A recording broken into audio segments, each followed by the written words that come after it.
It started like a whisper, an idea planted in her mind that should never have taken root. Her name was Claire Matthews, a 27-year-old aspiring writer who lived a quiet, unremarkable life. To most people, she was the type who smiled politely in the grocery store, walked her dog in the evenings, and spent too much time in the corner of her local library. But behind closed doors, Claire carried an obsession. Her shelves weren't lined with romance novels or cookbooks. They were filled with crime thrillers, psychological horror, and true crime documentaries stacked on DVDs night after night. She binged stories of serial killers, unsolved murders, and cold cases. But for Claire, these weren't just stories. They were inspirations. She began writing her own fiction, where she meticulously planned murders as if they were screenplays. Every detail mattered: the setting, the motive, the victim's psychology, the escape route. She'd rewrite scenes over and over until her imaginary crimes were seamless. Friends dismissed her work as creative eccentricity. "You'll be the next Hitchcock," one of them joked. But Claire wasn't laughing, because soon, her stories were no longer just fantasies, they were blueprints. And she had chosen her first victim. Claire's chosen target wasn't random. His name was Daniel Hayes, her former professor. Daniel was a respected man in his mid-40s, charming to some, condescending to others. To Claire, he embodied every humiliation she had endured. He once told her, in front of the entire class, that her writing lacked realism. That comment burned into her mind like acid. Years later, Claire convinced herself she had to prove him wrong, not by publishing a book, but by crafting the perfect crime. Her notebooks became evidence of obsession. She wrote scenes in the second person, as if Daniel was already her victim. "You never saw it coming. You thought you were in control. But the story belonged to me." Claire practiced movements in her apartment, timing herself as she hid objects, testing whether she could move silently across a room. She even studied forensics textbooks, learning how investigators worked and where criminals slipped up. This wasn't a fantasy anymore.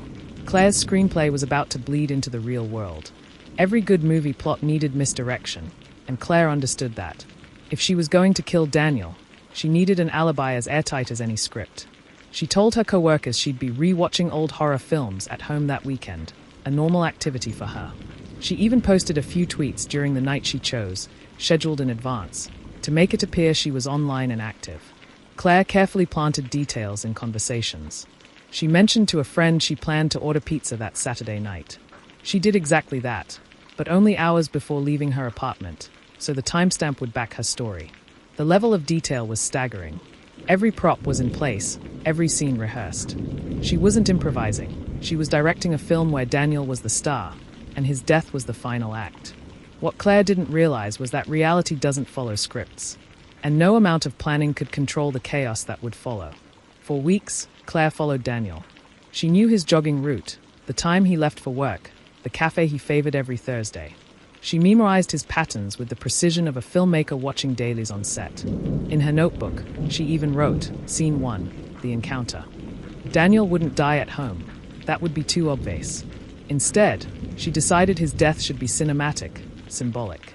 A place where she could orchestrate every detail. She found it, an old, abandoned train station on the edge of town. It was secluded, atmospheric, perfect for what she envisioned. Claire began rehearsing her steps there at night, walking the path, imagining Daniel's shock, his fear, his final moments. But each time she rehearsed, she felt something strange. It wasn't just revenge anymore. It was power, and that thrill became addictive. Saturday night arrived. Claire dressed not in black, but in casual clothes, because real killers, she believed, didn't look like killers. She carried nothing suspicious except for a small backpack. Inside, duct tape, gloves, and a knife wrapped in cloth. She sent one last scheduled tweet, poured a glass of wine to leave half-finished on her table, and stepped into the night. Daniel, meanwhile, had no idea his former student had been watching him. When Claire appeared near the train station, she acted surprised, as though bumping into him was coincidence. He recognized her instantly. "Claire, it's been years." She smiled, her heart pounding, masking the tremor in her voice. "Yeah, I was just passing through." To Daniel, it was an awkward reunion. To Claire, it was the beginning of the final act.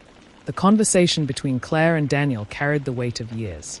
He talked about his career, his family, how proud he was of his students. Each word only deepened Claire's rage. You told me my writing lacked realism, she said suddenly. Daniel looked confused. Claire, that was just feedback. I gave that note to dozens of students.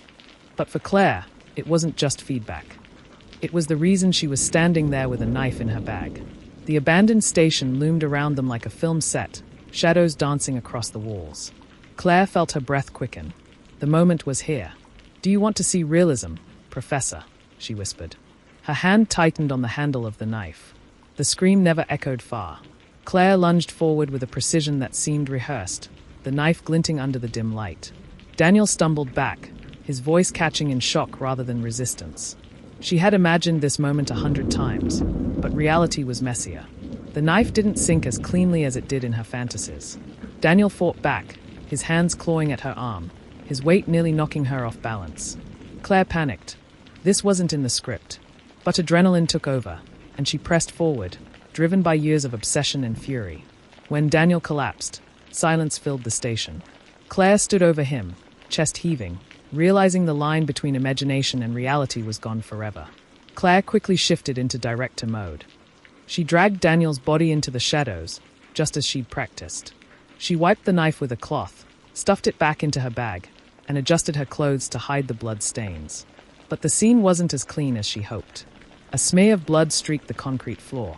Her gloves tore slightly, exposing her skin.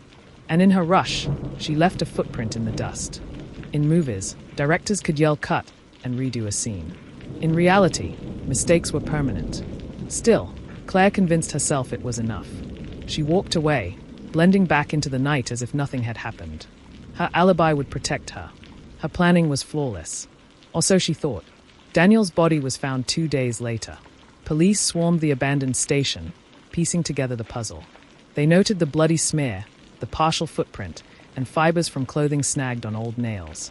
Detectives began questioning Daniel's colleagues, students, and acquaintances. Claire's name surfaced quickly. She had once been close to him, and several people recalled her talking about her dark crime writing. At first, Claire wasn't worried. She rehearsed her alibi with the precision of an actress delivering lines. I was home watching movies. Checked my social media. I even ordered pizza. And it worked, temporarily. The investigators couldn't find a single crack in her story. But what Claire didn't know was that reality had its own twists. A security camera near the station had caught her face. Detectives didn't confront Claire immediately. Instead, they watched. They noticed her online behavior, how she kept retweeting crime articles about Daniel's murder, as though she couldn't stay away.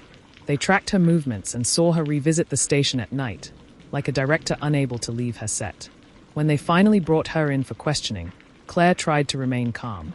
She told her story exactly as rehearsed. But the officers had something she couldn't script, reality. They placed a photo on the table. A blurry, grainy image from a street camera near the station. It showed a woman, hood pulled low, but her face still recognizable enough. Claire froze. For the first time, her movie wasn't going according to plan. Claire sat in the cold, windowless room, the buzzing fluorescent light above her flickering like a film reel about to burn out. She tried to stay calm, remembering her carefully crafted script: deny, deflect, demand evidence. The detective leaned forward. You like writing crime stories, don't you, Claire? Dark ones. About revenge. About planning murders. She forced a smirk. That's fiction. Isn't that what writers do? But the detective wasn't smiling. He slid another photo across the table, Daniel's blooded watch, found at the scene. The glass cracked, the strap smeared. And then came the line that broke through her composure. You didn't just write this story. You lived it. Claire's hands trembled under the table. For the first time, she realized she might not be the director anymore. She was the suspect. Claire's perfect alibi began to collapse. Investigators discovered her scheduled tweets. Clever, yes, but not foolproof. Metadata showed they'd been preloaded through a third-party app. That meant she hadn't been online in real time. Her pizza order, too, raised eyebrows. The delivery timestamp matched, but the receipt showed she had ordered hours earlier, far earlier than she claimed. And then there were her notebooks. Police seized them from her apartment, page after page of detailed murder scripts that matched Daniel's death almost exactly. It was no longer coincidence. Her fantasy world had left fingerprints all over reality. During her second interrogation, Claire slipped. When asked about the station, she said, I never went there that night. But the detectives hadn't mentioned when Daniel died, just that his body was found there. The room fell silent. Claire's face went pale, realizing too late she had given them more than evidence. She had given them timing. In her stories, mistakes could always be erased with an edit. But in real life, words lingered like echoes in a canyon, impossible to take back. The morning of her arrest, Claire was sipping coffee, scrolling through articles about Daniel's murder as if she were detached from it. The knock on her door shattered that illusion. Handcuffs clicked around her wrists as neighbors peeked through blinds, whispering. She was no longer the quiet writer with strange hobbies. She was a killer. Reporters swarmed as police escorted her out, their cameras flashing like the opening credits of the very movie she thought she was directing. Only this time, she wasn't the writer. She was the villain. She wrote her murder before she lived it. That was the headline splashed across every newspaper and TV station. The story was irresistible to the public. A young woman obsessed with crime fiction who blurred the line between fantasy and reality. Talk shows debated whether her writing was art or evidence. True crime forums dissected her every move. Claire had wanted recognition, a kind of twisted validation. But the spotlight she now had was not admiration, it was condemnation. And the world was watching her fall. Claire's trial was a spectacle. Prosecutors painted her as cold, calculating, and obsessed. They read excerpts from her notebooks aloud in court, lines that described Daniel's final moments with chilling accuracy. Her defense attorney tried to argue it was all coincidence, that she was a writer, not a murderer. But when the jury saw the security footage, the fibers, the bloody footprint, the digital trail, the line between fantasy and reality disappeared. Every juror could see it clearly. Claire hadn't just written a story. She had turned life into her screenplay, and Daniel into her victim. The courtroom was silent as the jury foreman rose. Guilty. The word echoed through the room like a final act in a tragedy. Claire closed her eyes, her face drained of color. In her mind, she had rehearsed many endings, but none like this. She had pictured clever escapes, perfect crimes, even admiration from those who saw her brilliance. But in reality, she was led away in shackles, her story over before it had even begun. The script had ended, not with applause, but with condemnation. The judge's words fell heavy, life in prison without parole. Claire didn't cry. She didn't scream. She simply stared ahead, her expression blank. Perhaps, in her mind, she was already rewriting the scene, imagining herself as the misunderstood antihero rather than the convicted killer. But no amount of rewriting could change the reality she now faced. The cell door clanged shut behind her, the sound final, irreversible. This was no movie set. No rehearsal. No escape. Outside prison walls, people still debated Claire's case. Some argued her obsession with crime stories fueled her dissent. Others believed she was destined for darkness, and the books only gave her a script to follow.